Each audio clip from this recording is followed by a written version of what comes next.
Nether fortresses are one of the oldest structures in the game and a required location on the road to the Stronghold and Ender Dragon. But in all the years since they were added, they've received barely any updates.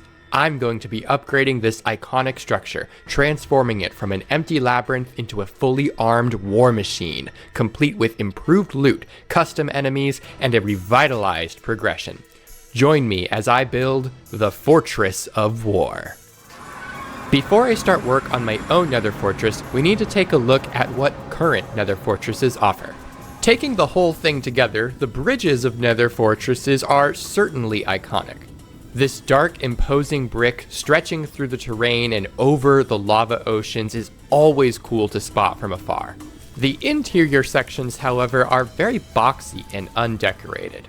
Since the time that Nether Fortresses were added, we've gotten a lot of new Nether-related blocks with which to build and decorate with that could really spice up the Nether Fortress. So while I'm not going to make using these blocks a specific goal, keep in mind that they are going to come into play to accentuate what is otherwise a very iconic structure. Taking a look at the structure more granularly, all Nether Fortresses start with a central keep, which is this kind of square building that has the well of lava in the middle. This is considered the center of the structure. But the building itself is not very pronounced or special. There's no unique loot in here or anything like that. It is going to be one of my goals to include a keep of my own in my Nether Fortress, but I'm probably going to make it much more of a destination. Now, from this starting structure, the rest of the Nether Fortress generates. It has the interior coming out the back and the bridges coming out the front, or if you prefer, the other way around. The interior part of the fortress is where the bulk of the loot is, as well as where nether wart grows. Honestly, the main reason that I want to tackle this project is that on my family's Minecraft server, not one, not two, but 3 of the closest Nether Fortresses to our spawn did not have any interior hallways. Either the bridge structures generated first and completely folded around the back side of the keep to block the interior hallway from generating, or in one case, the interior hallway made a turn, made another turn, and then ran into the corner of the keep here and could not generate anymore. This meant we couldn't get nether wart for quite some time because we had to go out and search for even further Nether Fortresses. So this is something that I specifically want to avoid and make sure it cannot happen with my Nether Fortress. Now, as for the bridges, these are also an important part of the fortress, arguably the most important. Even though they don't have any loot, they do have the 2 blaze spawners that every Nether Fortress spawns with. This behavior of generating only and exactly 2 blaze spawners per fortress is something that I could replicate, but in a way that isn't, I think, very fun or interesting design for modern Minecraft structures. The main reason the spawners are here at all is to give the bridges something to offer, since the interior, if there was one, is where the loot and the nether wart is, the probably main reason you're coming here besides the blazes, which already spawn naturally throughout the fortress. Speedrunners, of course, rely on these blaze spawners in order to quickly collect enough blaze rods in order to craft the Eyes of Ender they need to get to the end and beat the game. But for my fortress, I don't mind moving them deeper into the structure. And that leads me to my next goal. I want the player to need to truly conquer a Nether Fortress, and do so in a way that feels like progression through the structure. Ideally, players should approach the fortress by climbing onto the bridges and traversing them until they get to the interior, where there are more serious threats and increased loot, and possibly eventually move into the keep as the final destination. And to facilitate this, I'll plan to add some custom enemies to populate this Nether Fortress. I have some ideas for some objectives that the player will have to take out as they move through the structure, but over time this will likely expand into building upon the blazes and wither skeletons that already spawn naturally here. So with our goals in mind and a nice foundation to start from, it's time to start building the Nether Fortress bridges. I decided to start with the bridges because, like I said, the hope is that this is going to be the first part of the structure that players will encounter. They'll move across the bridges through them until eventually getting to the interior. And so I wanted to make sure this intro kind of section of the structure was really solid. We have 2 kinds of intersections here that I'll get back to later, and then I have 3 variants of the straight bridge design. Each of these bridges, and in fact all the bridge structures as you can see, use red nether bricks for the walls that line the sides here. I considered having fences either on top of the red nether bricks or instead of them, but I decided to keep them 1 block tall just like the original fortress design because I wanted to maintain the threat of blazes shooting fireballs at you from downtown. Now as you can see, I've also lined the floor of the bridges with these nether brick stairs that are facing inwards just to add a little bit of depth and texture to the ground here, since there really are only a couple of nether brick blocks to choose from, so we can't have a lot of gradient or variety here. But we are still using the chiseled nether brick block here in the middle, both of the straight bridges as well as intersections. I've also incorporated pillars of polished basalt and glowstone. The glowstone doesn't really serve any actual purpose here. The mobs that can spawn here in the Nether Fortress don't care about light level, so they aren't blocking any spawning spaces. And similar for the stairs, while they technically are blocking spawning spaces, I've made the bridges 5 wide instead of the original 3, so it's still the same number of spaces within the fortress as it initially is designed for them to spawn on. And then I also have this ribcage structure as a sort of experiment. I'm considering having a few variants of straight and intersection bridges that are themed after the various biomes in the Nether, and of course this one is based on the Soul Sand Valley. We have a couple of ruined variants, one that is long and one that is short, and these will be the end caps for when the bridge either comes to a stop due to being too far away from the center of the structure, or is an intentional early stop so as to keep the whole fortress from getting too large. And then these 2 buildings here are just the classic staircases. We've got the simple staircase in the back, though I have elevated a bit using actual stair blocks, and this is just so that the bridge section of the fortress is not stuck on one level. All the jigsaw blocks here are pretty self-explanatory. They're just on the edges so that the various pieces can connect to each other. From this jigsaw block, a straight piece might decide to generate an intersection, and then from any one of these jigsaw blocks here, it might choose to generate one of these staircases that goes down, and then that might actually decide it wants to end the bridge and generate one of the ruined fallback structures. Before we talk about the intersections, I also want to call attention to these jigsaw blocks that are underneath all of these bridge structures. Nether fortresses are of course suspended above the lava lakes of the Nether by these big stilts of nether bricks. But big tall structure pieces like that are not something that jigsaw blocks are really normally able to handle, because the jigsaw structures can only generate so far, can only have so many branches from the center of the structure, from whatever starts the structure. There's just no way to have tall enough stilts like that that are individual pieces on their own. So what these jigsaw blocks are doing is generating a world gen feature, specifically a block column that is super duper tall. Even though these jigsaw blocks are facing up, that's required in order to place features, the block columns are actually going to travel down until they reach a certain height threshold, until they pass through the level of the lava lakes. And that is what is going to create the big tall stilts that the bridges will be sat upon. This intersection right here differs a little bit from this one, which has the basalt pillars with glowstone to light it up, very similar to this straight design, and instead it has them kind of all coalesced back here at this back side of the intersection. And that's because this is actually going to be the transition from the bridge to the interior. However, I don't want this intersection to be the center of the fortress from which the interior generates, like we saw with the vanilla Nether Fortress. I don't want the player to have to search for them, and in fact I don't even want there to be only one of these. There will probably be several of them surrounding the interior of the fortress, as if it is expanding outward. However, to counterbalance that, like I said, I want the player to have to explore quite a lot of the bridges before they move on to the interior, before they make progress, and so we need some way to block their progress. To do this, I'm going to design a custom fortress gate. So this is the fortress gate that I've designed in the Blockbench 3D modeling software. We have the 2 doors that are made of netherite, we've got 2 gold handles here on the front as well as on the back, and then also on the front side we have these cool skull motifs that have these kind of glowing red eyes sticking out in front of them. And the reason for that is those are going to play a role in the animations. I'm using a Blockbench plugin called Animated Java, which allows me to take this 3D model, animate it very similar to the way that Bedrock custom mobs can be animated, and then export it as a bunch of item displays that are all writing each other in a data pack that handles the animation for me.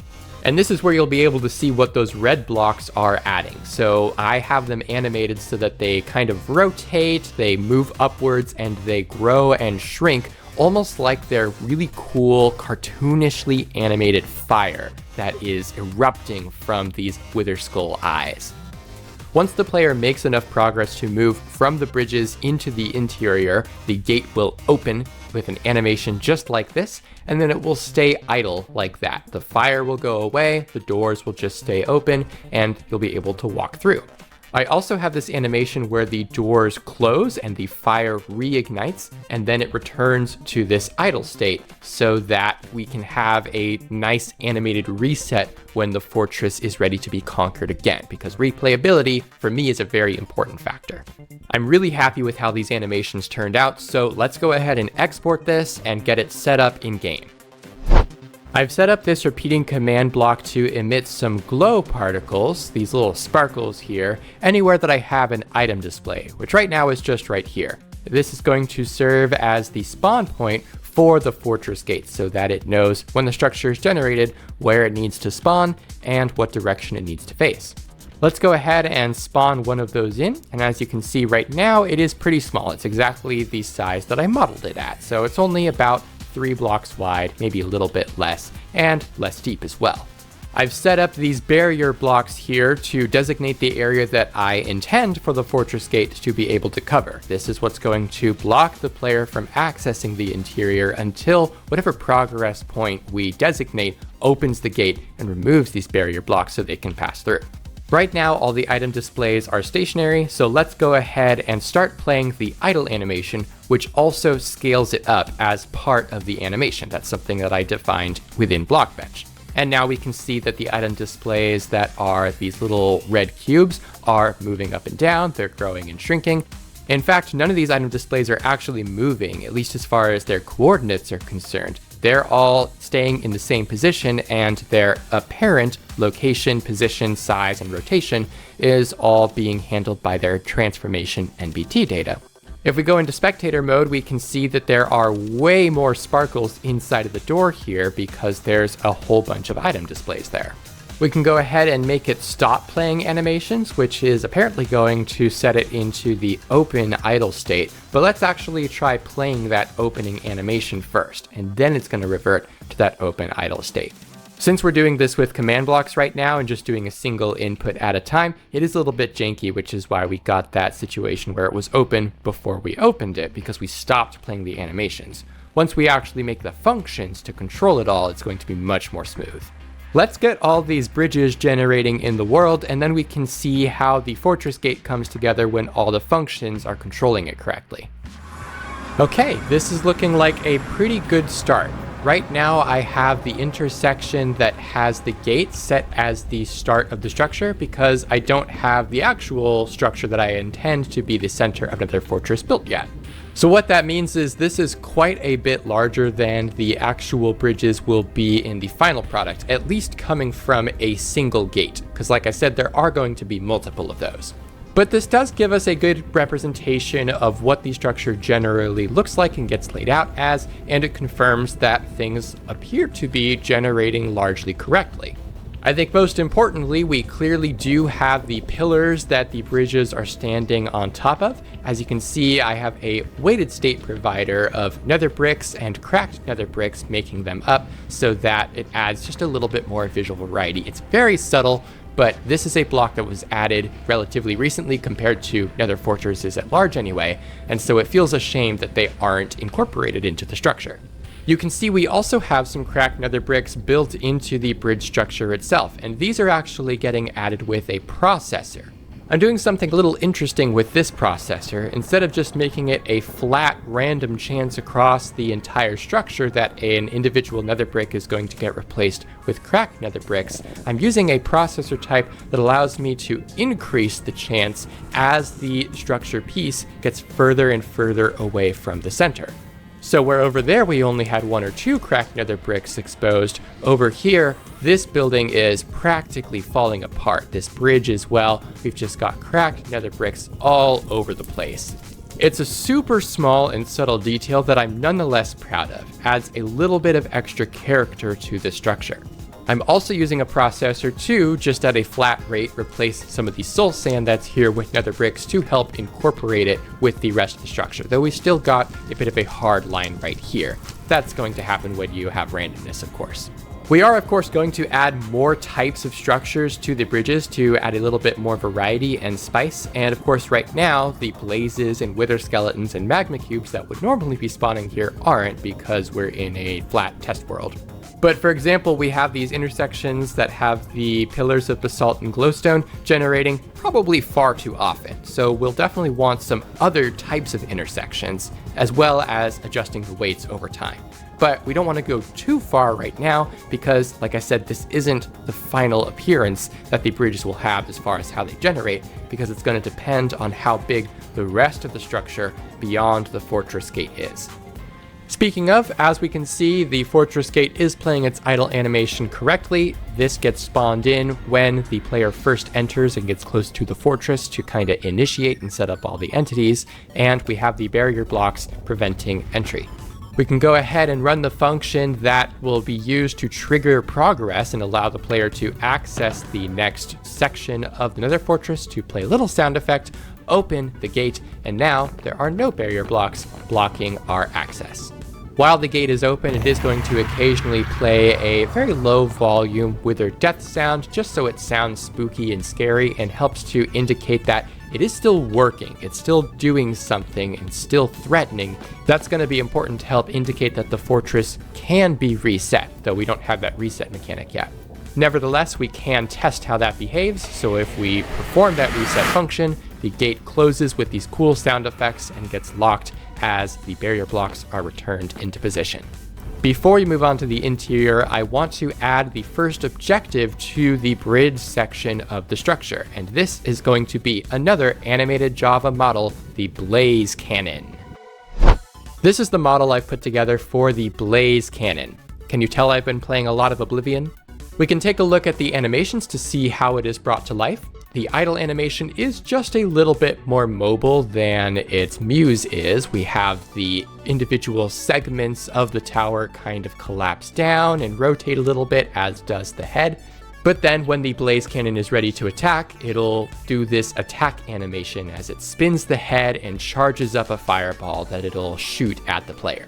The plan is this is going to act like a stationary mob that the player will be able to attack and kill. And so when they do, it's going to play this death animation where the head falls off, it collapses, and after that last segment disappears, the whole thing is going to be removed, which will take care of this remaining segment as well. I've added another repeating command block down here that will emit some green particles wherever I have marker entities, which I'm using to distinguish from item displays for now to represent potential spawn points for some of the objectives, which right now just consists of the blaze cannon. I've designed this intersection specifically for the blaze cannon, so the spawn point that's here is always going to spawn a blaze cannon, whereas the spawn points on these intersections or other random buildings will have a random chance to spawn any of the objectives once we make those. Let's go ahead and spawn a blaze cannon on that spawn point, and as you can see, it's already started playing the idle animation because I've gone ahead and made all the functions that handle its transition between all the various animations. So it's just going to start like that. As it plays the idle animation, it'll emit these small smoke particles and should occasionally be playing some blaze sound effects. Yep, just like that, perfect. But as we go into survival mode, then as it finishes an idle animation, it's going to see us, play some bigger smoke particles, and start shooting fireballs at us. And then as it loses sight of us, as you can see, it goes back to that idle animation with those small smoke particles again. The blaze cannon's range is 32 blocks, so it's able to easily see us from over here, transition to that attack animation, but of course the fireballs are a little slow, so we are able to avoid them. Since they are item displays instead of real fireballs, they have these sparkles here, but those won't actually be in the final product. And of course, we can go ahead and hide behind this pillar here to get out of its line of sight. And yep, you can see it goes straight back into that idol again. Let's go ahead and remove that, and then we can go ahead and get this intersection generating and see how the blaze cannon interacts and behaves with the fortress gate. If you're enjoying the video so far, please remember to like and subscribe. I make all kinds of content related to custom structures, world gen, and other data pack features that I'm excited to share with you. I do plan to release this Fortress of War data pack to the public, but if you would like to get early access to it, please consider joining my Patreon. It'll be available for my Wizard tier patrons and higher to play test for me and make sure that everything is good and working smooth before it is ready for public release. And if you'd like to learn to make custom structures yourself, check out the written guide that I have linked in the description.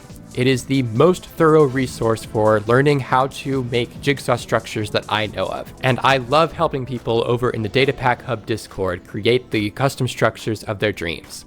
We have our fortress gate here at the quote-unquote center of the structure. As you can see, the bridges have traveled around and connected at the backside, which is obviously something we're specifically trying to avoid and won't be able to actually happen, in part because this won't be the start of the structure, and in part because there will be an interior behind it that the bridges won't be able to intersect with.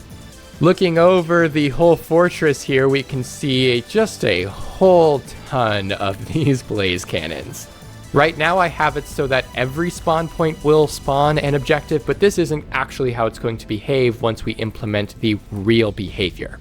My thinking is all of the preset locations, all of the structures that have a spawn point that is designated for a specific objective will spawn that objective, and then it'll pick a small number, probably 4 or 6 or so, of the random locations to add a little bit of extra challenge to the rest of the bridges. So really it should be much more evened out than something like this. Just because I'm curious, let's go into survival mode and see what absolute chaos occurs here. It looks like we have the attention of maybe 4 or 5 blaze cannons. 32 block range may be slightly too small. Obviously, like I said, there aren't going to be this many blaze cannons in an actual fortress, so I want to make sure the ones that are here can see you. Like that one, for example, wasn't shooting at us at all. It was only these ones in kind of the immediate area. So I'll probably increase the range there a little bit, maybe 48 or 64. The idea is it should feel very similar to blazes, who can shoot you from just an incredible distance away. I don't necessarily want to go that far, but you should feel the consistent threat of any blaze cannons that did happen to spawn. If we go into spectator mode here, you'll be able to see that all these blaze cannons have an invisible magma cube that is positioned over them. It has no AI, it's silent, and it's not going to drop any loot. It just serves as the hitbox and the health for these entities. So we can go ahead and attack one of these magma cubes, and when we do, the animated Java root entity is going to see that the magma cube that is riding it has been damaged, and when it is damaged, it's going to change the texture of all the item displays to use the slightly more reddish texture, so that it behaves and looks just like a regular Minecraft entity. We can go ahead and kill this objective. It's going to play that death animation, the head falls off, whole thing explodes, and now the entire objective has been removed. I'm going to go ahead and kill most of the rest of these blaze cannons, and with only one remaining, let's take this out and make sure that the fortress gate opens correctly. That gets destroyed, plays the death animation, and then we get that sound effect as the gate opens and we get access to what will be the interior. I'm so pleased with how this is turning out. The animated Java rigs are behaving super nicely together. We're getting these beautiful animations and cool behavior as the player explores the bridges. I think now it's time to move on to the interior hallways. We have two sort of sections here that make up the interior hallways. This first row is the 3 potential pieces that will extend out from the interior keep section. It's going to start with this jigsaw block connecting to the keep, and then we have a staircase that goes down into some interior hallways that branch in a couple of different shapes. And this is so that there's just a little bit of randomness between each of the potential hallways so that you're not getting the same kind of design and same layout, both for each separate side of the fortress as well as from one fortress to another. But regardless of the variant that's used, there are 2 jigsaws that then will generate one of these structures over here.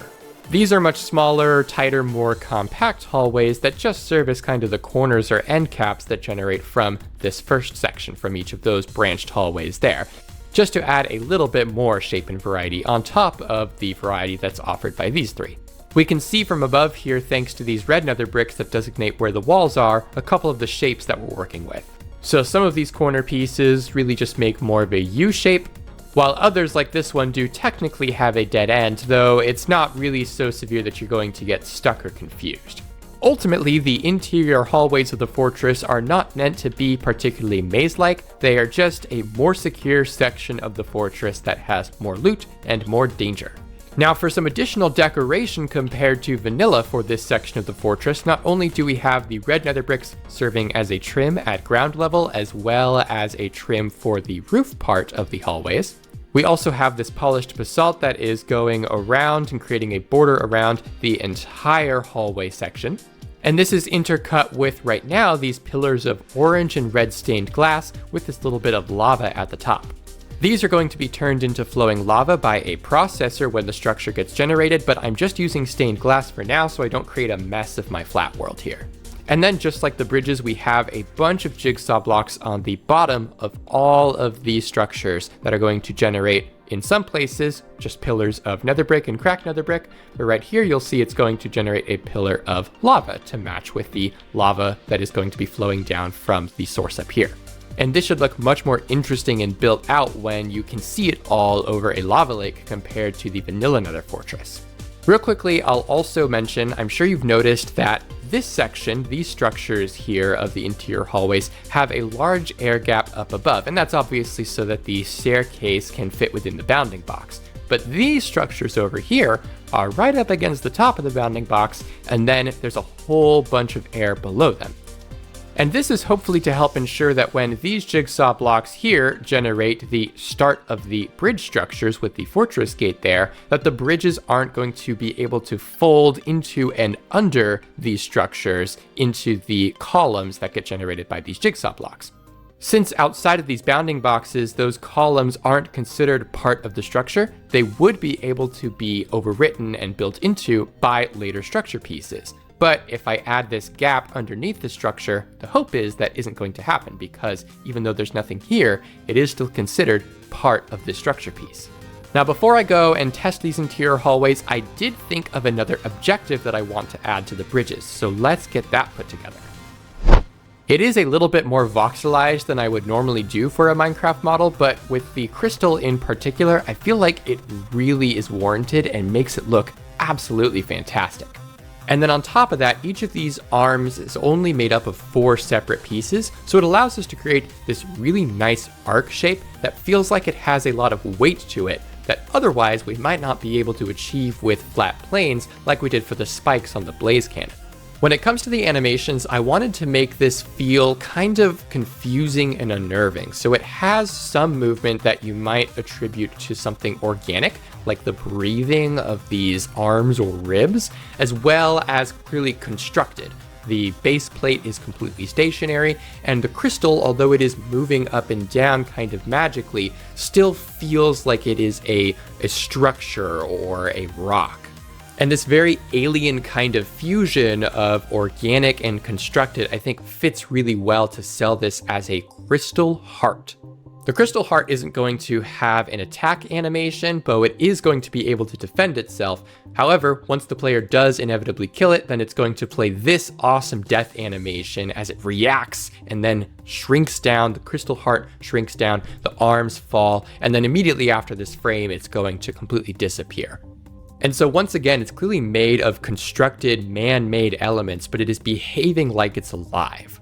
I'm really happy with how this thing turned out, so let's take a look at building a structure for it, and then we can test it in-game along with those hallways.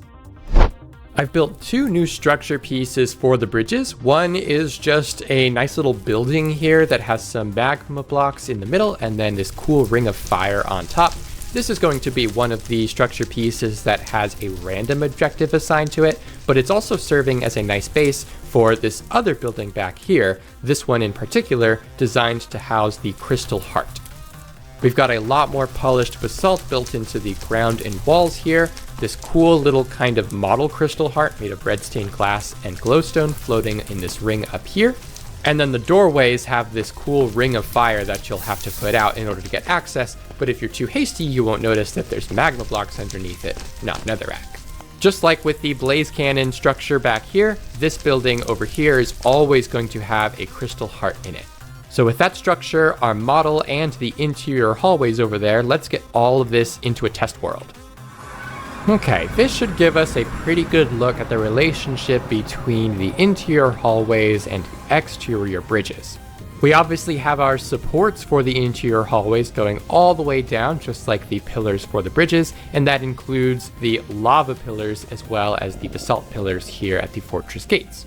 To start with, I've made it so all the random spawn points don't spawn anything, though I may make them do so in a second just to see how that behaves. But for now, we want to fly over and take a look at the crystal heart and see how that is working. Oh, that is gorgeous. Let's break this fire here, walk on in. Wow. The movement feels perfectly fluid. I'm loving the crystal heart moving up and down as the arms breathe in and out. And the blue particles here, these ominous trial spawner particles, I think mesh perfectly with the red and the purple from the crystal heart and these runes here. You might be able to tell over time, but I've also made the texture animated, so the rings on the bottom of this base here are going to get progressively brighter and then darker, or at least brighter and then dimmer. And similarly, the runes on the arms here are going to kind of shift through a couple of different variants of coloration, similar to a magma block, though much slower. I'm in creative mode right now, but if I go ahead and switch to survival, then you'll see how the crystal heart starts to defend itself. It's going to periodically unleash a wave of particles that deals, I think, 5 or 6 damage to any players within about 4 or 5 blocks of it. But just like with the blaze cannon, you can attack it by attacking the invisible magma block that serves as its hitbox, though it has much more health than the blaze cannon, so you'll have to be careful and kind of balance getting closer and staying far away so that you can heal as you go in for the kill. Let's go ahead and break this. There we go. See that death animation? We took quite a bit of damage trying to do that, though we're working much slower. As you can see here, I've also gone ahead and made this and the blaze cannon start dropping a little bit of loot as well. In the case of the crystal heart, the loot isn't super duper crazy. We do get a redstone block, which in theory is kind of nice, along with some glowstone dust. The main thing though is it serves as a renewable source of the rib armor trim here, which otherwise in the vanilla nether can only be found by visiting more nether fortresses. Of course, once you find one, you can craft it as well, but I like the idea of being able to come back to the same fortress and getting more if you accidentally use them all. Let's go ahead and spawn those random objectives real quick. Okay, so we've got a couple of blaze cannons over here on this intersection and this staircase. We obviously have one over here because this is a designated blaze cannon structure, but then we have over here in front of the fortress gate a crystal heart. Looks like we've got one over on this intersection, as well as over on this one towards the edge of the fortress. All of that is working great. Let's go ahead and kill all these, and then we can take a look inside. We can go ahead and kill this last crystal heart in front of the fortress gate, and then we can see if both of the fortress gates end up opening. So this one right here definitely opened. Get our loot as well. And over here looks like that opened as well. Fantastic. Now, right now, there's nothing really inside of the interior here. We obviously have the same processor that's making these cracked bricks, but we don't have any decorations inside. However, we can still try and navigate our way through the hallways to the staircase that will inevitably take us to the interior of the keep, at least the surrounding areas of the keep. But before we get to building that, we definitely need to spice up these interior hallways. So let's work on adding some more loot to go alongside the drops from the crystal heart in the blaze cannon and some decorative structures for the interior. I didn't mention it earlier, but I did plan ahead for adding these decorations by placing jigsaw blocks in the floor of these interior hallways. So we've got some that are facing straight up like these, but then especially if we come into these hallway sections down here, we have a few that are facing inwards like this. And these are for the 2 different kinds of hallway decorations that we're going to be generating. They're kind of mixed between these rather than set up in separate rows because they're all the same size. It's just a difference of where the jigsaw block happens to be. Of course, like I mentioned at the beginning, we have this structure that has a blaze spawner in it that's going to generate inside the fortress rather than on the bridges. Since blazes can spawn naturally throughout the fortress and the blaze cannons themselves can drop blaze rods, I'm not too concerned about greatly disrupting the player's flow, and especially speedrunners' flow, as they are trying to gather the blaze rods to go to the nether. In theory, for a casual player, they should be incentivized to complete the Nether Fortress as part of their journey to the end. Whereas a speedrunner is simply going to be able to break through the walls and into the blaze spawner room anyway. They don't need to worry about the actual progression state. After all, the barrier blocks that generate here for the fortress gate are merely a suggestion. I'm under no delusions that players won't be able to simply jump and build across and over from the bridge section and break through the wall here to get access to the interior. We're simply going to mitigate how effective that is by using the custom progression to make the objectives that are inside the Nether Fortress not generate until those fortress gates are open. But getting back to the matter at hand, we also have this structure right here that has several chests, 4 of them to be precise, that have an upgraded Nether Fortress chest loot table. Not all 4 of these chests are going to generate with the structure. I'm using a processor to replace 75% of them with air. So sometimes if you're super lucky, you might get 2, 3, or even all 4 of the chests, but sometimes you might get none of them. On average though, you're going to get 1 of these chests per instance of this structure generating.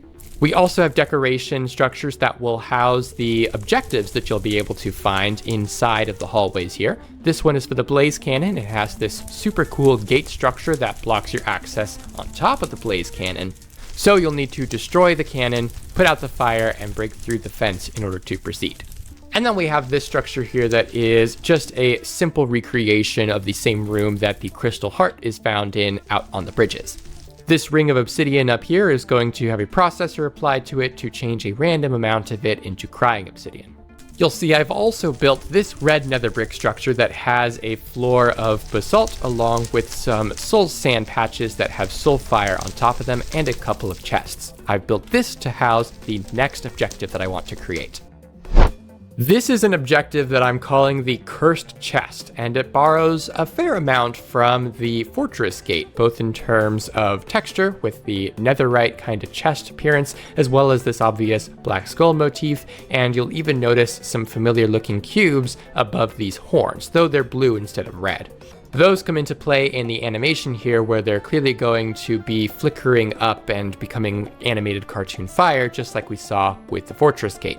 However, they're not the only thing that's going to be moving. If we play this animation here, then the chest is going to periodically hop around almost like it's alive, kind of like a mimic, and kind of bite with its lid, the whole skull moving up with it as it bounces around to the right, to the left, and then back into place.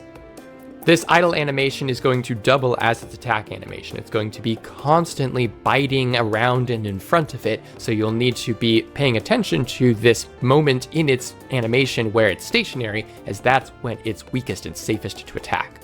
When you do destroy the objective, it's going to charge up this awesome opening animation as the lid opens up. You're going to get a whole bunch of particles coming out of here that will do with the functions, and then it's going to close the lid as it spins and shrinks out of sight.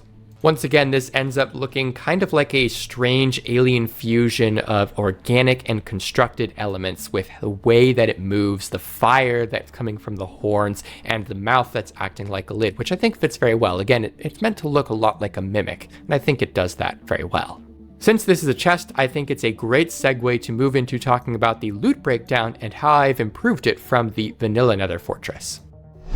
I'm handling the loot distribution similar to how I've done for my biome strongholds, which is itself similar to how the trial chambers handle their loot, and specifically the trial spawners. We have a couple of different basic loot types that get combined into some final loot tables that are actually what's inside the chests. So we have a common loot table that's got things like iron ingots, bones, coal, things that you would expect in a typical Nether Fortress, and even drops from some of the mobs. We've got an uncommon one that's got some nicer ingredients, obsidian and crying obsidian, gold ingots, as well as the nether warts, which are such an important loot item, as well as more extreme amounts of iron in the form of iron blocks. And then we have a rare items loot table that's got more obsidian, more iron blocks, more nether quartz, and also diamonds and gold blocks instead of gold ingots. The uncommon and rare loot tables are of course the better ones that you want to have in more of your chests, and so they appear less commonly in some of the more common chest types. And then in addition to these 3 rarities of loot tables to help fill out the chest, we also have some of these other ones that have more specific drops, such as this one that drops random gold and chainmail armor, some of which can be enchanted. This one that has just an assortment of blocks, which I think are an important thing to find in loot chests because blocks are such an important part of the game. We have a loot table that is specifically for horse-related items, since the Nether Fortress has historically been a key location to gather things like iron, gold, and diamond horse armor, as well as saddles, though you can craft those now. And then we also have a tool loot chest that has things like buckets and flint and steel, as well as more obvious tools like golden and iron pickaxes, swords, and things like that. And then this final loot table just has rib arbor trims, which of course is only going to get called up to once per chest, and usually not at all. All of these smaller loot tables then get combined into the final loot tables that right now I just have split between 3 different types. The loot table that is called by the bridges, by chests located here on the exterior of the fortress. That's going to have a higher concentration of common and uncommon compared to rare, as well as more things like blocks and less things like tools and armor, though those are still going to appear. Once you get to the interior, then you're going to get a higher concentration of uncommon with occasional rare items as well, generally fewer blocks in favor of more tools and armor, as well as more horse items, though it's only going to be at most 1 per chest. And then in anticipation of the end of the fortress, I have a loot table that is designated as the boss chest. This is going to be what you find inside the keep at the end of the fortress once you've conquered it all, and it of course has a much higher concentration of those rare items, as well as things like, again, the armor and tools, not so much on the horse items or the blocks, though those are still going to have a chance to appear. So let's take a look at where these chests can be found. We see we do have cursed chests out here on the bridge. They are fairly uncommon compared to the blaze cannons and crystal hearts, but I've also created a bridge structure that can house and support them. This one has a doorway that is made of obsidian, though it can also have crying obsidian via a processor. So if you choose to break in either through the obsidian or through the other blocks, then you'll end up finding a cursed chest inside, along with several barrels that have a bunch of the nether loot. Like I said, since this is on the exterior bridges, most of the loot tables are filled with things that are common, as well as some of the blocks, but we do have some uncommon chances, as well as some chances for some armor or tools in some of these. Let's go ahead and switch into survival so we can see how this damage is working. As you can see, we've got the critical hit particles for when it's snapping at each time to help indicate that it is damaging. It's got a pretty big hitbox on it. You don't need to be right on top of it or right in front of it. Let's go ahead and switch back into creative so that we can look at the particles that it's emitting.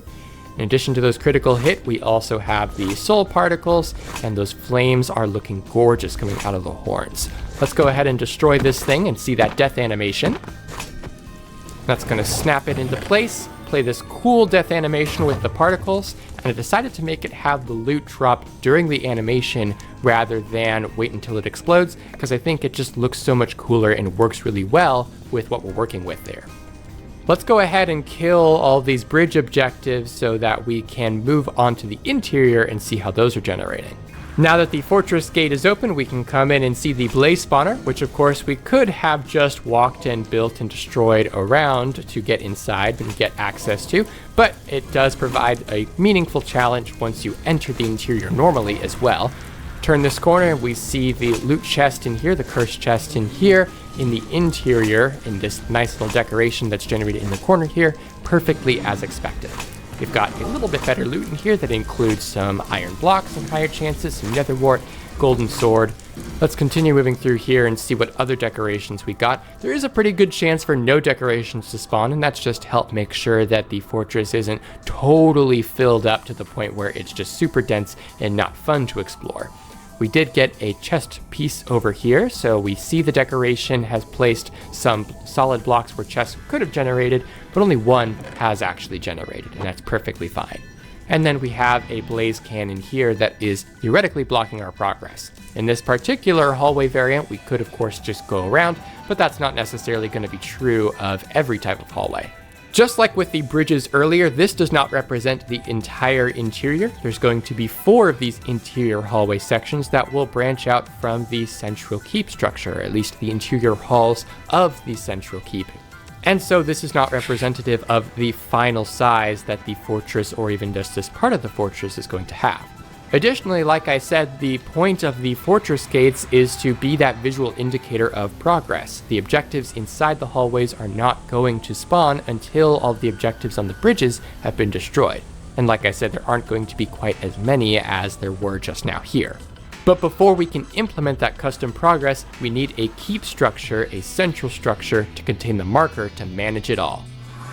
The keep is going to be made up of 3 distinct segments.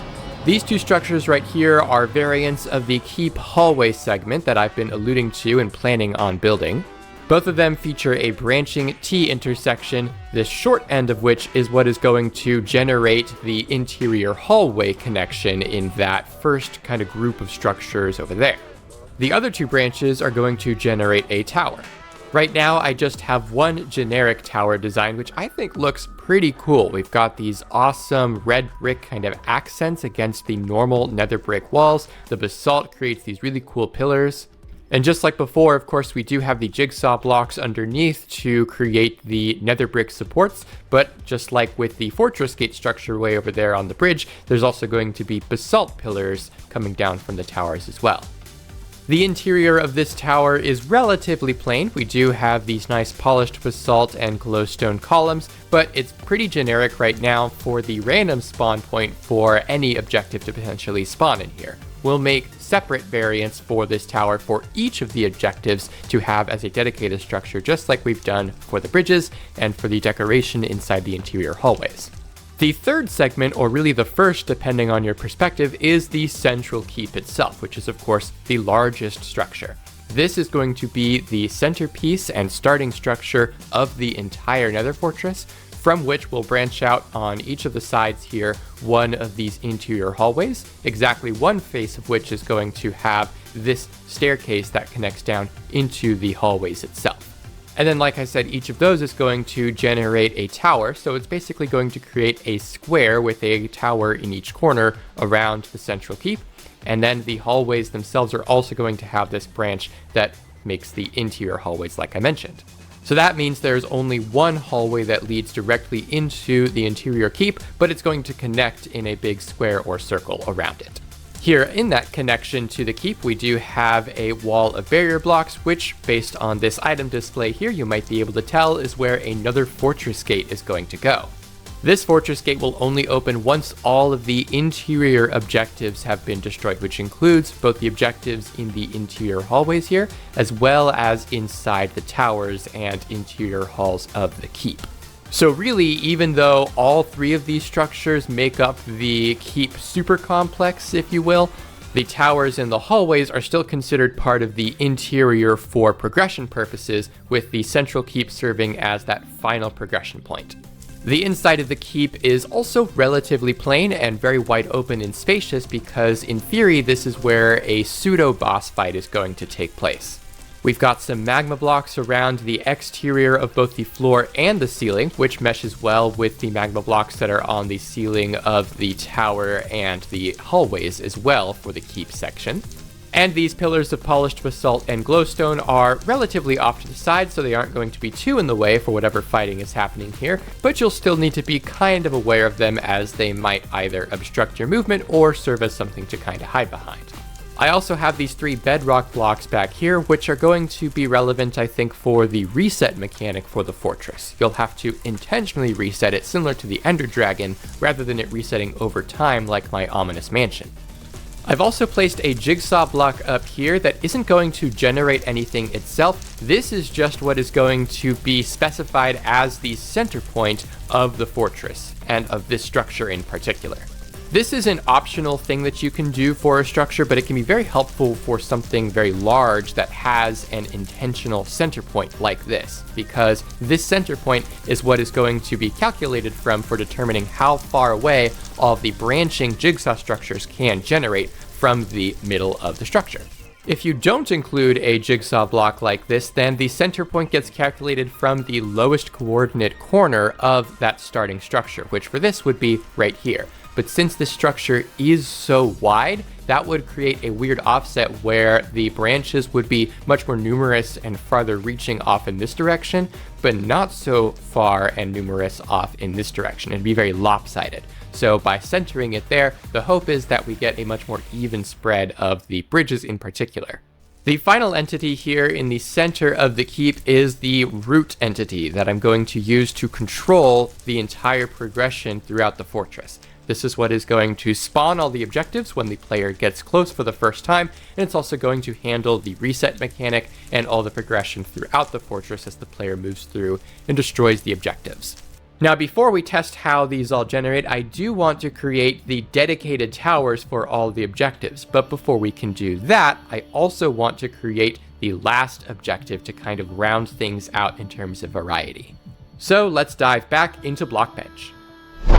I'm calling this objective the Vile Root, and as you can tell, it really is meant to look more like 4 entities than 1, but it's still going to behave like all one thing.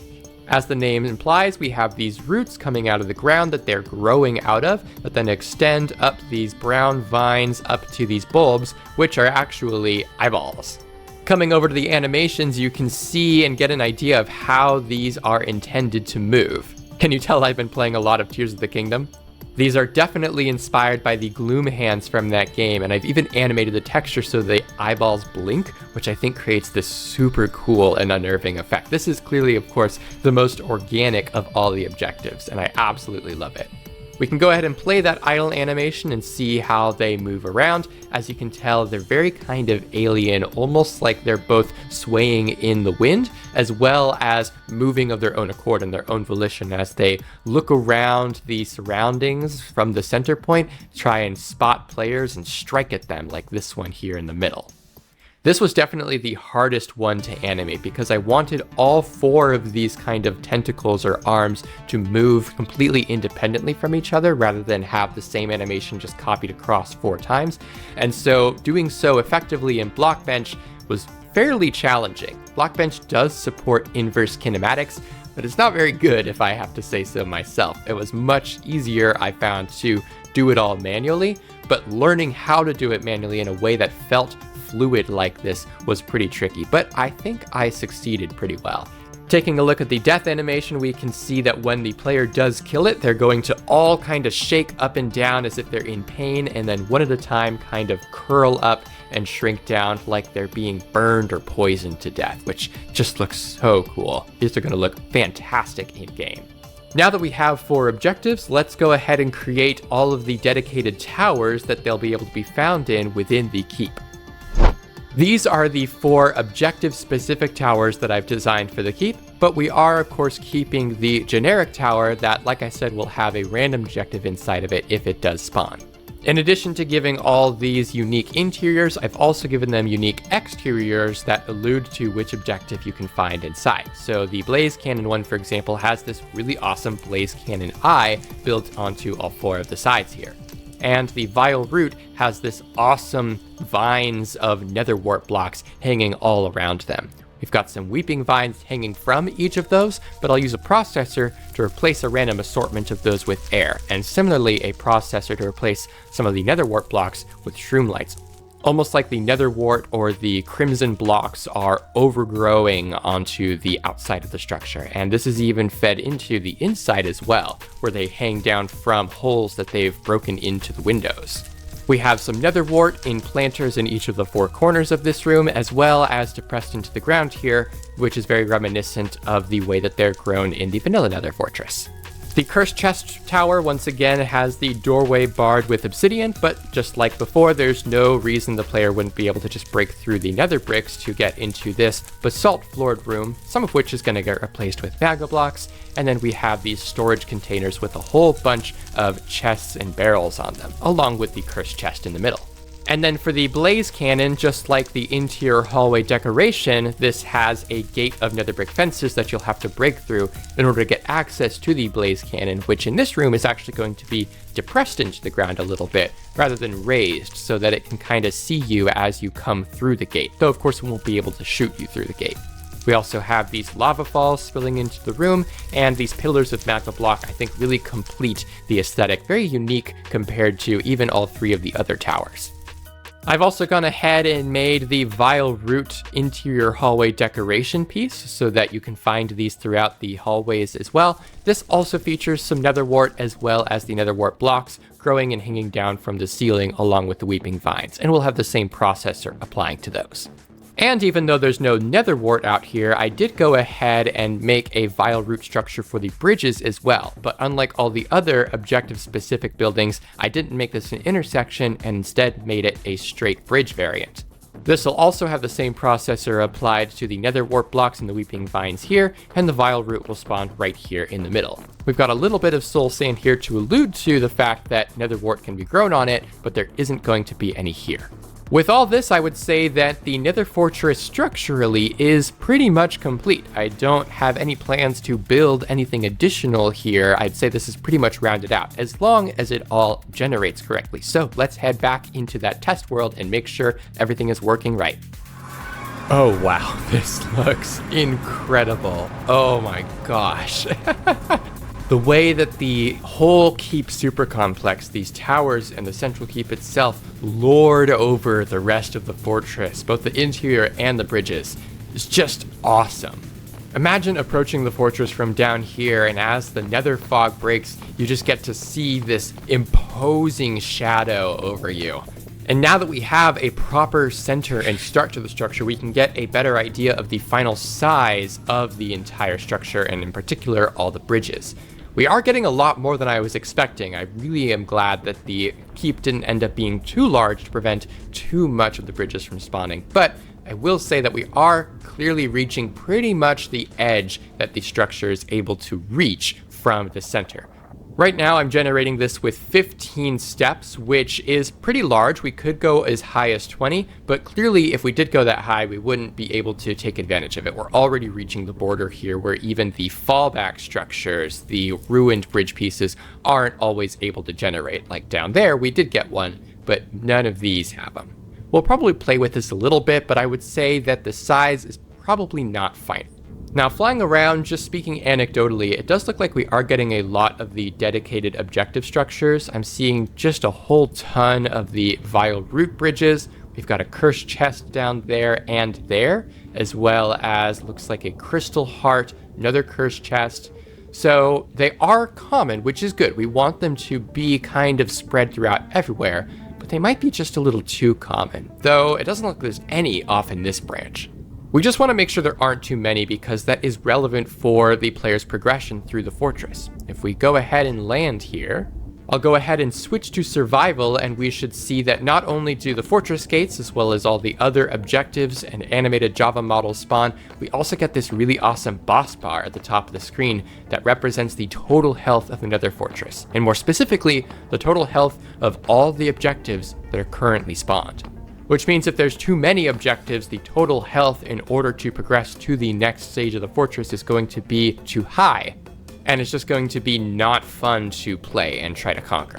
So we'll have to play with the weights a little bit, I think. Now I did make it so that, yes, all the dedicated structures have an objective on them, but like you can see down here for the Crystal Heart, we do have a random objective right here, but not on any of these structures here, and that's because I've made it so only, I believe, 6 random objectives, 6 random spawn points will have an objective. And that's again to help to control that quantity of objectives that the player is expected to destroy. What's really awesome is, of course, since that boss bar is the total health, if we start to attack and fight one of these objectives, then that health bar is going to go down, so we can get a rough estimate of the player's progress throughout the fortress.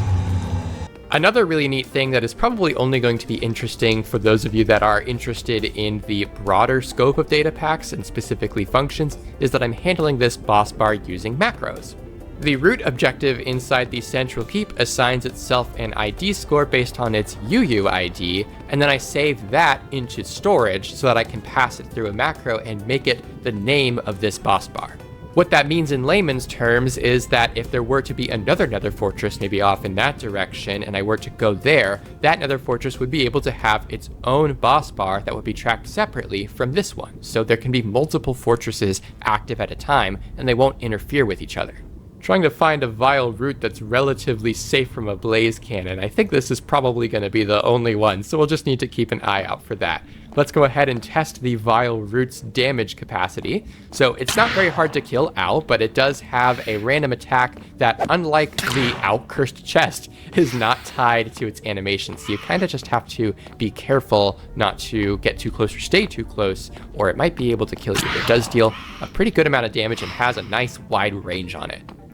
However, you can block this damage with a shield. So if we get close carefully like this, and we get that damage block, we go in for a couple of hits, block again, that we did end up killing it. So fortunately we're safe here. And we can see that it drops an assortment of nether wart blocks, weeping vines, some fire charges, and very rarely a couple of nether warts.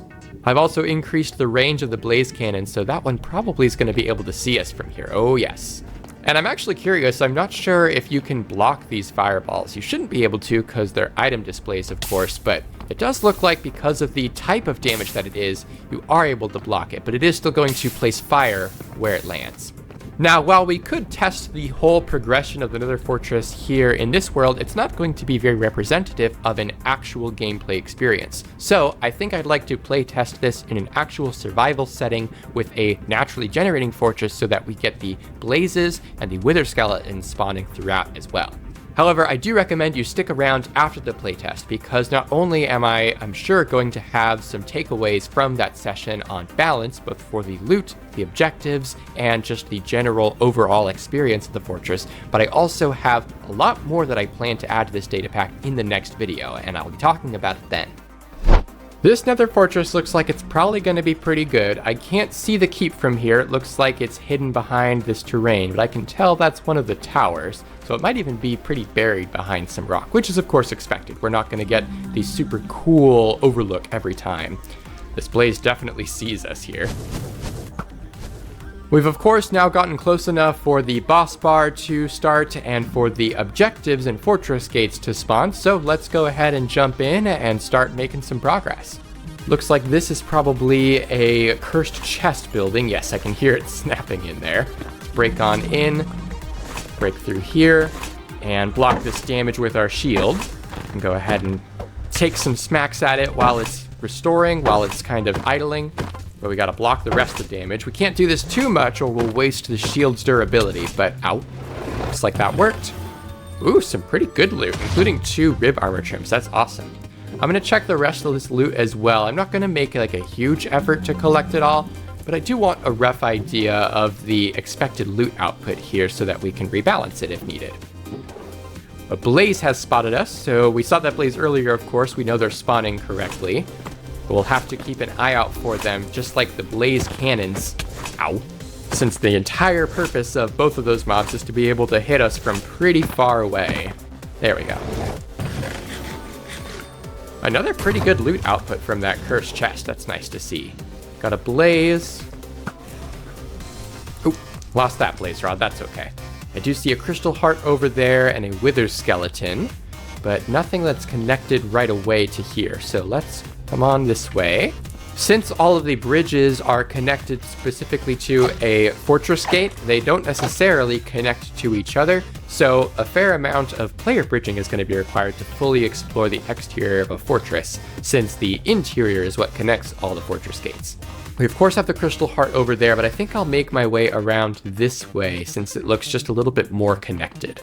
And, oh, ow, saw that blaze a little too late. So we found our first fortress gate, but obviously we can't open it. We could dig around, but there's no objectives inside there, so there's no real point yet. I do see that crystal heart over there, and it doesn't look like Let's come down here and make sure. Okay, there is no objective there. So yeah, let's hop across, or bridge across rather, and start taking out this crystal heart here. Ooh, ow, okay. Gotta keep our distance a little better than that. Ooh, yeah, that's pretty good range, pretty good damage. The crystal heart deals magic damage as well, so our armor's not protecting us from it. Okay, good, just had one more hit on it.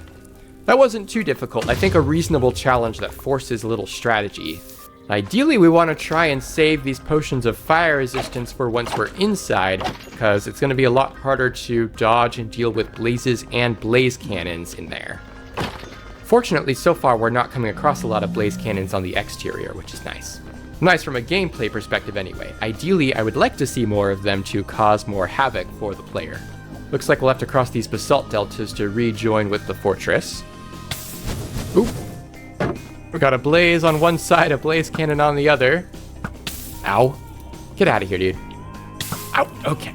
Luckily, we can shoot these from afar. Oh, there's another blaze cannon way over there. Oh my goodness. Can't believe it can see us. Let's bridge across here very carefully. Ow. Make our way to this crystal heart. Gotta be a little careful here. Ow. Oh, okay. Yep. Come on, come on. We can't block this damage either. Ow. Okay, got that. And then we can take out this blaze cannon. Nice. Hop up here and grab this loot. Got several objectives off that way, but let's take care of this blaze cannon. Ow. Oh, the fire does its damage plenty. Nice. Oh, there's a blaze over there too. Take care of that first. Oh, I heard another blaze, I think. Don't know where it went. Oh, behind me. Okay. All right. Oh, yes, there it is. Get out of here, dude. Okay, I think he's low enough that we'll be fine. Let's take out this chest. Good. Okay. Great. Again, some really good loot from these cursed chests. I like it. Got a crystal heart. Go in for a couple of hits. Back up. Nice. Little strategy to it. Good. Awesome. Oh, hello, hello. Okay, yep, I see ya. Whew. We're about halfway through the objectives here, and I think reasonably about halfway through the bridges as well. So making reasonable progress, I would say. Got several more objectives here. We'll start with this blaze cannon. Ow. Okay, phew. Got a skeleton on one side as well. I see several crystal hearts nearby as well. Oh, and a blaze sees me. Okay, got that taken out. I think the blaze is up there, right? Seems like it. I can't actually tell if I'm hitting it. Let's just come in here. Ooh, we are in danger. Okay, let's heal. Okay. Now the blaze is taken care of, we can be a little safer fighting this crystal heart. Ow. Okay. Got a magma cube to pay attention for. Nice. Getting close to the end here as far as the bridges are concerned.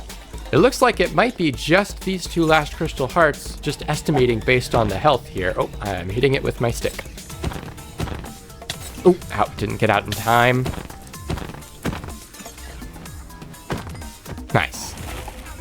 There's a vile root down there as well, so probably just these last couple. I'm gonna save that crystal heart just in case it is the last, because I want to see the fortress gate open. Now, luckily, we can shoot arrows at these things. It's not probably quite as effective as using our sword. The health bar is going down. Okay, that wasn't that bad. Nice. Doesn't look like we got any nether wart out of that. That's okay. It's a bit of a rarer drop. And I would estimate that, yeah, I think this is the crystal heart that we saw from when we started over there. So it should be the last objective now. Ow. Okay, didn't get back away in time. Nice.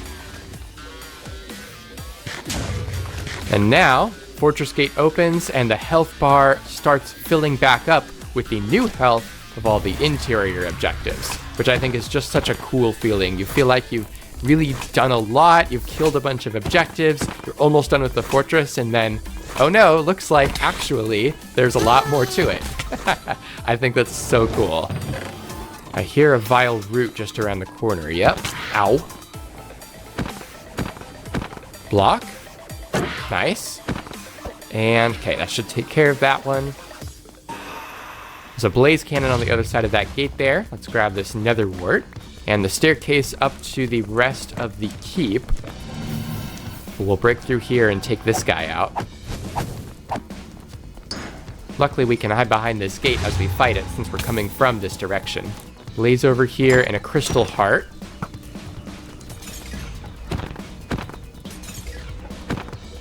Okay, good. We're already pretty close to a quarter of the way through this fortress, so that is great to see. The interior is less time-consuming than the exterior, which is the kind of like progression balance that you'd want to see. Let's take this vile root out in here. First, cool. Get that little bit of loot, and already from the time that we've spent here, the weeping vines that are hanging from the nether wart blocks are going reasonably well. So again, just makes it feel more organic and alive. We'll go ahead and grab all the nether wart just so we get a rough idea of the output here. Okay, got a vile root and a blaze. Possible the vile root, oh, I was gonna say it might protect us, but evidently not. Okay, take you out, great. We haven't seen any blaze spawners yet, but we are getting a fair amount of both blazes and wither skeletons. Here's a blaze cannon. Haven't needed the fire resistance potion yet, which is good. I'll check down here and make sure there's nothing off this way. Nope, just the fortress gate, cool. So this side is complete. Okay, we do have a crystal heart over here. Ow. Should be able to get in about 3 hits before needing to back up. Okay, cool. And I hear a fortress gate, and yes, no more objectives there. We're about halfway through, which does make sense. We've done 2 branches, so we're evened out pretty well here as far as objectives spread throughout the fortress. Come in here for the blaze cannon fight. Nice. That was perfectly executed. Oh gosh, there's so many blazes that way. I think we need the fire resistance potion now. Yeah, I think that was worth it. There were, what, 3 or 4 there? Let's come down here and make the rest use of this fire resistance potion. Got another vile root. Ow. Okay, good.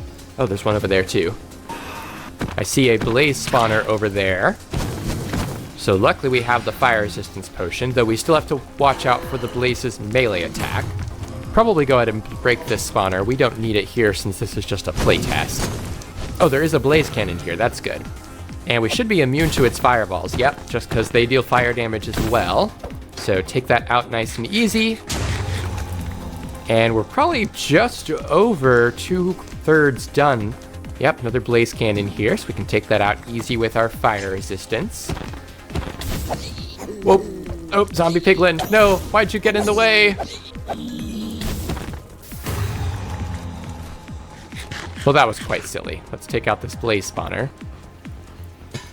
And is there an objective over here? No, okay.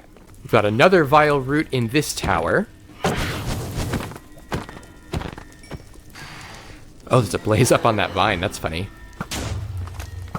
Okay, this is the staircase up to the central keep. So once again, the fortress gate is here and it is locked. So we can't get in there yet.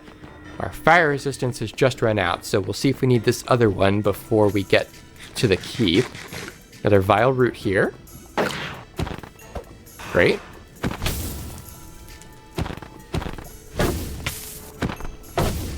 Nice. Well, it looks like something happened to the cursed chest in the last tower, but that's alright because now we can take a look at what lies inside the central keep.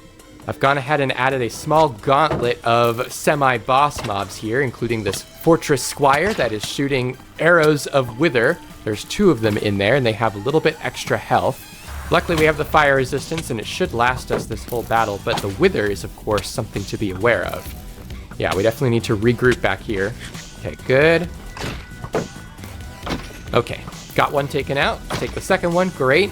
There should be a couple of blazes in here, as well as the Fortress Knight, the real boss mob, along with a couple of regular spawned wither skeletons. Okay, we took out the horse.